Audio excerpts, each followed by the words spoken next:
अभी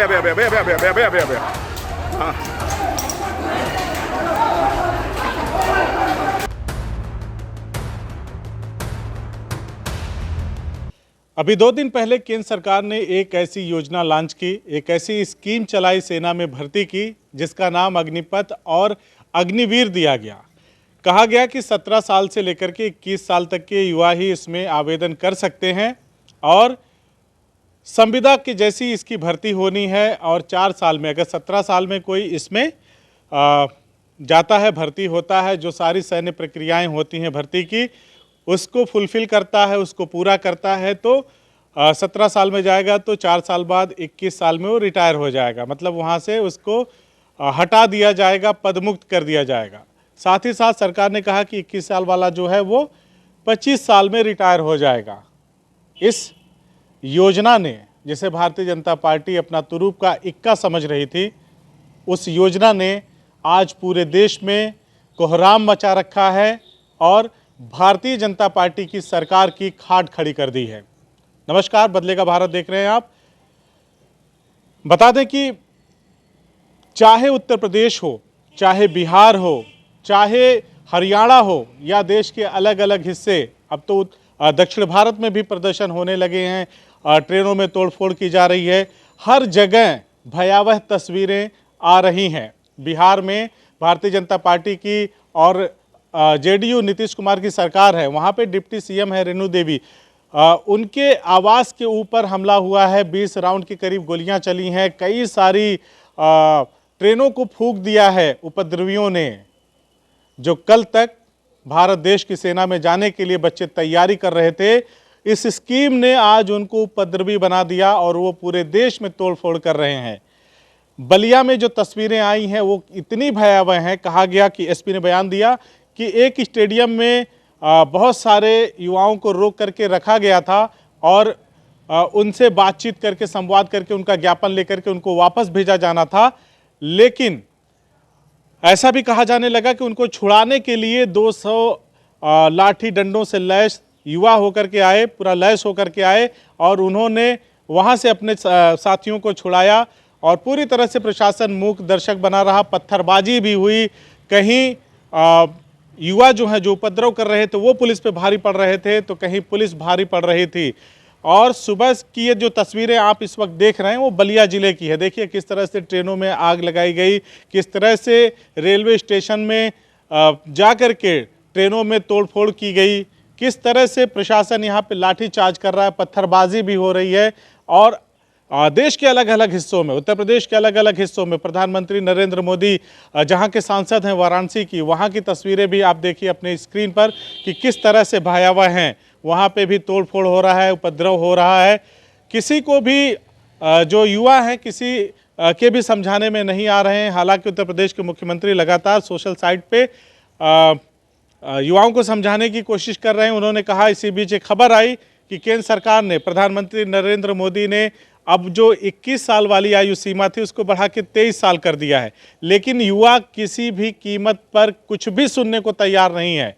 युवा लगातार देश के तमाम जो सरकारी संस्थान हैं, जो रोडवेज की बसें हैं, जो रेलवे स्टेशन है, उनको फूंक रहे हैं। यहाँ तक कि अब तो पुलिस चौकियों को भी उपद्रवी छात्र जो हैं, या यूं कहें कि जो युवा हैं, जो इस तरह की तैयारी करते हैं सेना में जाने की, उन्होंने पुलिस की चौकियों तक को फूंक दिया है। कहीं कहीं गोली चलाने की भी तस्वीरें सामने आ रही है, कहीं लाठी चार्ज की तस्वीरें सामने आ रही है, कहीं युवाओं का पूरा जत्था लाठी डंडा लेकर के आगे बढ़ता हुआ दिख रहा है, तो कहीं कहीं तमाम सोशल साइटों पर पूरे देश को जलाने की बात की जा रही है। ये सब एक दिन में नहीं हुआ। सवाल तो बनता है ना कि आखिर ये हुआ क्यों, ये हो कैसे रहा है, इसके पीछे का कारण क्या है। ये सब एक दिन में नहीं हुआ।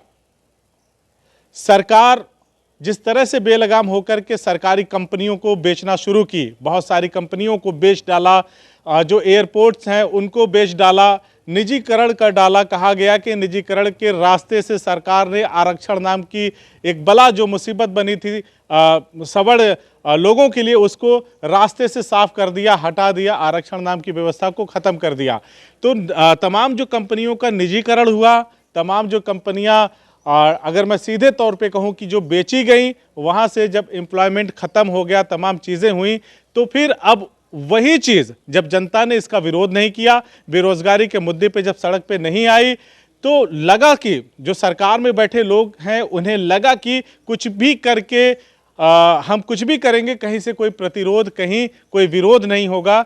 और इसी मुगालते में रहते हुए मुझे लगता है, ये मेरी अपनी व्यक्तिगत राय है, मुझे लगता है कि इसीलिए सरकार ने ये 4 साल की जो संविदा वाली नौकरी शुरू की थी सेना में जाने के लिए, वो युवा पचा नहीं पाए। और जो युवा हैं, जो छात्र हैं, इस तरह की परीक्षाओं में हिस्सा लेते हैं, वो अब सड़कों पर हैं। देश की कोने कोने से जो तस्वीरें देश के कोने कोने से आ रही हैं वो काफ़ी भयावह है। वो इतनी भयावह है कि जैसे लग रहे हैं कि देश में गृह युद्ध जैसे हालात पैदा हो गए हैं। 2024 के चुनाव अब बिल्कुल सामने आ रहे हैं। उसके पहले गुजरात में भी इलेक्शन है और अन्य राज्यों में भी, कुछ राज्यों में भी चुनाव होने हैं। ये जो हो रहा है, ये हमारे देश के लिए बिल्कुल ठीक नहीं हो रहा है।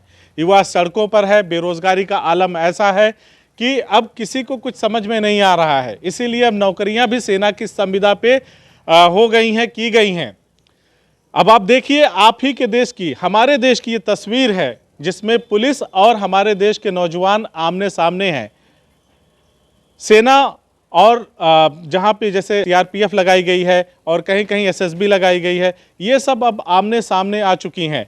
एक दूसरे के खिलाफ कोई पथराव कर रहा है तो कोई लाठी डंडा चला रहा है। आखिर हम किस तरफ जा रहे हैं, ये अब हमें सोचना होगा।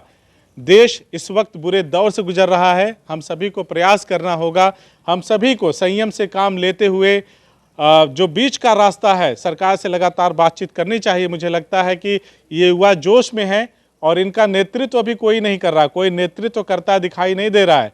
तो ये जिधर भी जा रहे हैं सैलाब के तौर पे जा रहे हैं। और सरकार है कि सरकार के कानों में जू नहीं रेंग रही है। सरकार के कुछ फैसले ऐसे हैं जिसका खामियाजा आज पूरा देश भुगत रहा है, लेकिन फिर भी जिम्मेदारों की आंखें नहीं खुल रही हैं। और तमाम तरीके से जब नोटबंदी की गई तब भी उसके फायदे बताए गए और उसका परिणाम क्या हुआ ये हम सब ने देखा है। नोटबंदी में कहा गया कि काला धन वो सारा वापस आ जाएगा और जो भी नकली नोट सीमा पार से आते हैं, हमारे देश के आर्थिक ढांचे को खोखला करते हैं, वो सब नहीं होगा। लेकिन क्या हुआ असल में, वो सब ने देखा है। माननीय प्रधानमंत्री जी भी चीख चीख के कह रहे थे कि अगर 50 दिनों में ये नहीं होगा तो ऐसा कर देना, वैसा कर देना। लेकिन हुआ क्या, ये सारे देश ने देखा। फिर जीएसटी का मामला आया। जीएसटी के मामले में भी ठीक उसी प्रकार से जो भारतीय जनता पार्टी के कार्यकर्ता, सपोर्टर लगातार सोशल साइटों पे जनता को, आम जनता को समझाने की कोशिश करते रहे, उसके फायदे समझाने की कोशिश करते रहे, उसके नफ़ा समझाने की कोशिश करते रहे। लेकिन नुकसान क्या है वो सब ने देखा, सब ने जाना। युवाओं से भी हम अपील करते हैं कि ये देश आपका है, यहाँ की सारी संपत्ति आम जनता की कही जाती है। हो ना हो उसका एक अलग मैटर है, माने कोई या ना माने, लेकिन आप अपना नुकसान कर रहे हैं। आप कायदे से, तरीके से अपनी बात रखिए। और जो लोग भी इस तरह के भड़काऊ भाषण दे रहे हैं, बयानबाजी कर रहे हैं कि पूरे देश में आग लगा देंगे, ये देश आपका है, ये देश आपका है। नेता आएंगे जाएंगे और आम जनता को सोचना है कि इतने सालों के लोकतंत्र को जो हमने अर्जित किया है, क्या इसी तरह से अब वो सड़कों पे नीलाम होगा। आजकल सोशल मीडिया और इंटरनेट का ज़माना है। दुनिया भर में ये तस्वीरें वायरल हो रही हैं जिससे हमारे देश की साख पे बट्टा लग रहा है। हमारे देश के बारे में लोग बुरा सोच रहे हैं, बुरा कह रहे हैं। आखिर कब तक ऐसा होगा। सरकार ने हालांकि 1-2 दिन के प्रदर्शन में, आपको बता दूं कि अब 2 साल सीमा बढ़ा दी है, लेकिन युवा हैं कि मानने को तैयार नहीं है। आप तस्वीरें देखिए, चारों तरफ की तस्वीरें हम आपको एक साथ दिखा रहे हैं और देखिए, आप समझिए कि आखिर हमारा देश किस तरफ बढ़ रहा है, इससे फ़ायदा किसको होना है और नुकसान किसका हो रहा है।